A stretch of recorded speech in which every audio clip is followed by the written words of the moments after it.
High hello everyone welcome back to my channel. मी Ashwini Ashu's lifestyle चॅनलमध्ये तुम्हा सगळ्यांचं मनापासून स्वागत करते. आज खूप म्हणजे खूप दिवसानंतर आपला लॉंग व्हिडिओ आलेला आहे. कारणं पण तशीच होती, पण ती कारणं आपण बाजूला ठेवूया आणि आजच्या दिवसामध्ये काय काय घडतं ना ते सगळं मी आज तुमच्यावर शेअर करणार आहे. तर त्यासाठी व्हिडिओ स्किप न करता पूर्ण बघा.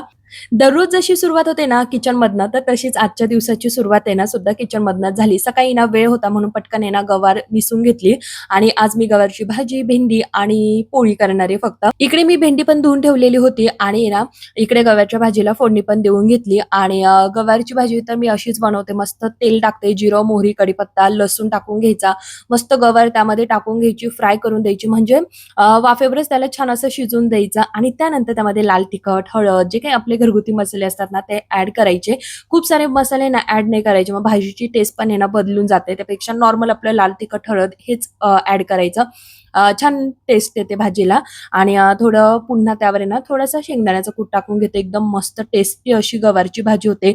आठवड्यातून एकदा दोनदा गवारची भाजी आमच्या घरामध्ये होते म्हणजे होतेच, कारण आवडतीच ती खूप. भेंडीची भाजी मी ही नंतर करणार आहे, त्यामुळे फक्त धुवून त्याला साईडला ठेवून दिलं. रात्रीची जी काही भांडी होती ना ती पण मी ट्रॉलीमध्ये लावून दिली आणि हे काम आहे ना दररोजचं ठरलेलंच असतं बरं का. संध्याकाळची जी काही भांडी आहे ना सकाळी ती लावून घ्यावी लागतात स्वयंपाकाच्या आधी, म्हणजे जी काही भांडी आपल्याला लागतात मग तेव्हा भांड्यांची अशी खडखड होत नाही. तर त्यामुळे ती लावून घेतली. त्यानंतर पीठ मळलं, पोळ्या बनवून घेतल्या, अहोंचा डब्बा, नाश्ता सगळं होऊन गेलं आणि दुपारचं जेवण झाल्यानंतर आहे ना आज मी किचन मधला हा कॉर्नर क्लीन करून घ्यायचं ठरवलं. जेव्हा जेवणाची भांडी घसत होती ना तेव्हा ती घसता घसता म्हटलं चला हा पण कॉर्नर आहे ना खूप तेलकट आणि चिकट झालेला आहे, हा पण क्लीन करून घेऊया.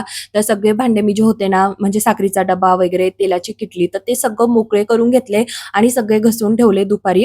संध्याकाळपर्यंत ते व्यवस्थित सगळे सुकलेले होते आणि आता मला संध्याकाळचा स्वयंपाक बनवायचा होता. पण त्याआधी म्हटलं हा जो काही सगळा पसारा आहे ना हा आपण आवरून घेऊया आणि हे काम जे आहे ना ते माझं ठरलेलंच आहे. 2 आठवडे मला आहे ना जास्त होऊन जातात. म्हणजे 2 आठवड्यामध्ये मला हे क्लीन करून घ्यावं लागतं.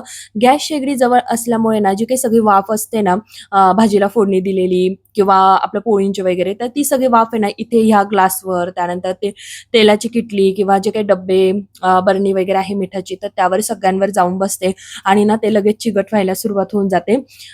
15 दिवसातून एकदा हे काम मी करते, म्हणजे महिन्यातून माझं 2दा होऊनच जातं. जे काही सगळं सामान बाहेर काढलेलं होतं ना, जसं साखर, चहा पावडर वगैरे, ते सगळं या डब्यांमध्ये भरून घेतलं आणि सगळं इथे व्यवस्थित अरेंज करून घेतलं.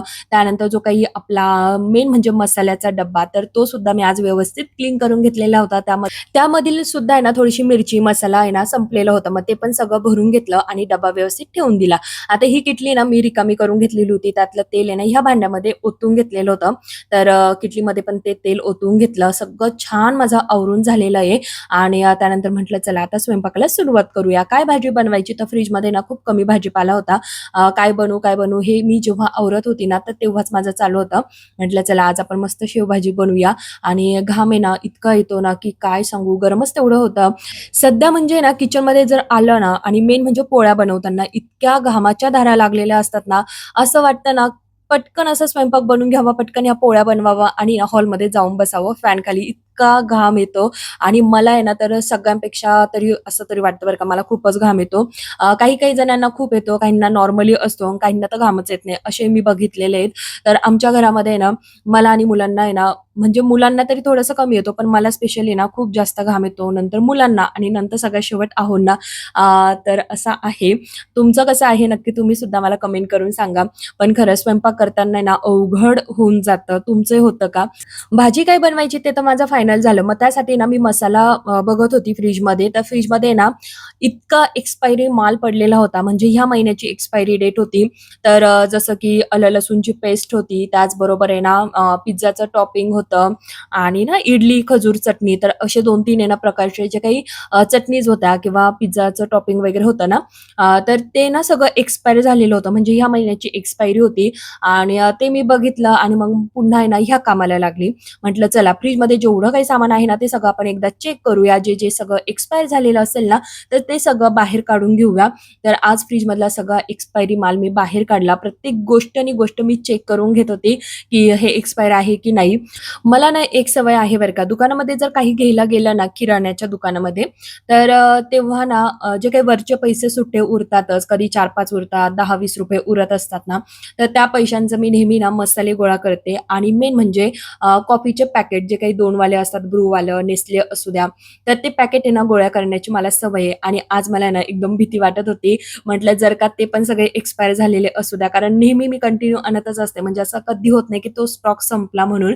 तर ते चेक केलं तर बरं झालं ते काही म्हणजे एक्सपायर झालेलं नव्हतं. फक्त जे काही टॉपिंग वगैरे होतं, सॉसेस होते किंवा खजूरची चटणी वगैरे, तर ते एक्सपायर झालेलं होतं. ते सगळं मी बाजूला काढून घेतलं. आणि तुम्हाला पण अशी आहे का सवय? नक्की मला कमेंट करून सांगा. पण थोडीशी भीती वाटत होती, की नको आपली सवय आपल्याला नडायला. तर फायनली जे काही एक्सपायरी माल होता ना फ्रिजमधला सगळा मी बाहेर काढून घेतला आणि सगळ्या वस्तू चेक करून घेतल्या. आणि त्यानंतर म्हटलं असं आहे आता फ्रिज थोडंसं आपण आवरलेलं आहे किंवा सगळ्या वस्तू बघितलेल्याच आहे, व्यवस्थित ऑर्गनाइज केल्या ना, तर आता आपण पूर्ण फ्रिज आहे ना थोडंसं आवरून घेऊया वरचेवर. तर आहे ना फ्रिजमध्ये मेन म्हणजे ना आता आंब्यांचा सीझन आहे, त्यामुळे खूप साऱ्या कैऱ्या, आंबे सगळं आहे. त्यामुळे ना फ्रिज असं पूर्ण भरून गेलेलं आहे. काही ज्या कैऱ्या आहे ना, त्या पिकत पण ठेवलेल्या आहेत, त्या बाहेर ठेवल्या आणि ज्या काही आपल्याला तोंडी लावण्यासाठी कापून खायच्या असतात ना, तर त्या फ्रिजमध्ये ठेवल्या.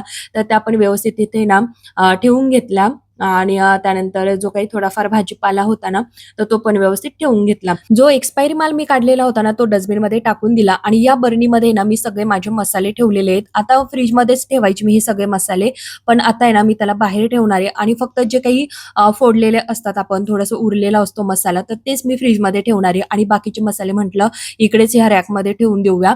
आणि आता माझं सगळं आवरलेलं आहे आणि आता मला स्वयंपाकाला सुरुवात करायची. पण त्याआधी म्हटलं मस्त आहे ना थोडंसं थंड-थंड माझा पिऊन घेऊया.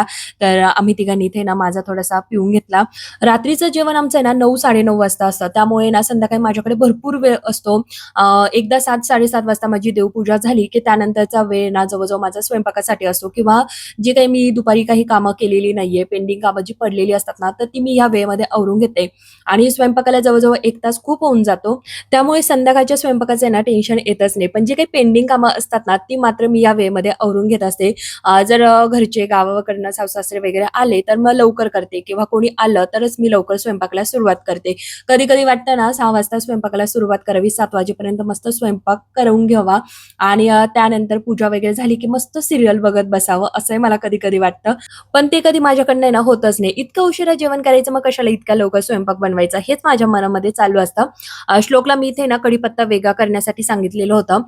थोडेसे पानं काळे झालेले होते आणि काही हिरवेगार होते. त्याला म्हटलं बसल्या-बसल्या एवढं वेगळं मला करून दे आणि त्याला मी शेव दिली, तर तो शेवच खात बसला आणि मग ते काम तसंच पेंडिंग राहिलं. ते करून घेतलं. माझा स्वयंपाक झाला. त्यानंतर आम्ही ना हॉलमध्ये येऊन बसलो आणि श्लोकला हवी होती पेन्सिल म्हणून त्याने हा ड्रॉवर उघडायला गेला, तर तो उघडतच नव्हता त्याच्याकडनं आणि त्याचं स्टेशनरी, त्यानंतर नोटबुक्स वगैरे हे सगळं सामान ह्या 2 ड्रॉवरमध्येच असतं, तुम्हाला माहितीच आहे. तर त्याने ना यामध्ये जी काही ए वाली पाटी असते ना, तर ती अटकून दिलेली होती. अभ्यास झाल्यानंतर जो काही पसारा असतो ना, तो मी जेव्हा श्लोकला सांगते, की "हा सगळा आवरून ठेव, तुझ्या ड्रॉवरमध्ये हे सगळं सामान नेऊन ठेव." तर त्यावेळेला श्लोक आहे ना, म्हणजे फक्त सामान घ्यायचं आणि त्यामध्ये टाकून द्यायचं. दरवाजा लागो न लागो फक्त ढकलून द्यायचं, असं त्याचं असतं. म्हणजे हे ड्रॉवर तर इतकं सामान या ड्रॉवरमध्ये तो भरतो ना, की काय सांगू आणि नेहमी म्हणजे हे आता तिसऱ्यांदा झालेलं असेल असं. तर त्यामध्ये ना ती जी काही पाटी होती ना, ती अशी तिरकस लागलेली होती. तुम्हाला दाखवते मी आता त्याला पाटीच म्हणते. तर तर ती ना अशी अटकून बसलेली होती क्रॉसिंगमध्ये आणि ती काही आमच्याकडनं निघत नव्हती आणि खरं सांगू का सगळी कामं आवरून इतकी थकून गेली होती, म्हटलं चला आता निवांत फॅनखाली बसूया आणि तेवढ्या वेळामध्ये ना श्लोकने हा आमच्या डोक्याला ताण दिला आणि जवळ आम्ही पाऊण तास ही पाटी काढण्याचा प्रयत्न करत होतो. कसं करावं वगैरे. शेवटी आरुषनेच आहे ना म्हणजे डायरेक्ट ड्रॉवरच्या खाली असं थोडं झोपून आणि त्याने तिकडनं प्रेस केलं आणि मी इकडनं तर असं करून आहे ना आम्ही हे ड्रॉवरमधली जी काही अटकलेली पाटी होती तुम्ही बघितलं ए वाली तर ती काढली आणि आरूच्या हाताला इथे ना थोडंसं लागलं. फर्निचर बघायला किती छान वाटतं ना, किती सुंदर आहे वगैरे सगळं काही. पण खरं सांगू क्लिनिंग करताना सुद्धा ना इतकं लागत असतं ना, ह्या ज्या काही किनारी असतात ना, इतक्या लागतात अक्षरशः ना डायरेक्ट कट होऊन जातं आणि तसंच थोडंसं आरुषला इथे हाताला लागलेलं होतं. कट वगैरे नव्हतं, पण लागलेलं होतं, घसलं होतं. श्लोकने केलेल्या उद्योगाचं त्याला आहे ना थोडं सुद्धा गिल्ट नव्हतं बरं का. त्याला काहीच वाटत नव्हतं. घरामधला ना एकदम रिलॅक्स बॉय आहे. तुमचं तुम्ही काही करून घ्या असं त्याचं असतं.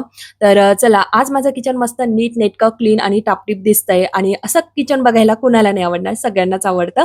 तर आजचा आपला हा छोटासा व्हिडिओ तुम्हाला कसा वाटला नक्की कमेंट करून सांगा. भेटूया पुढच्या व्हिडिओसोबत. तोपर्यंत बाय.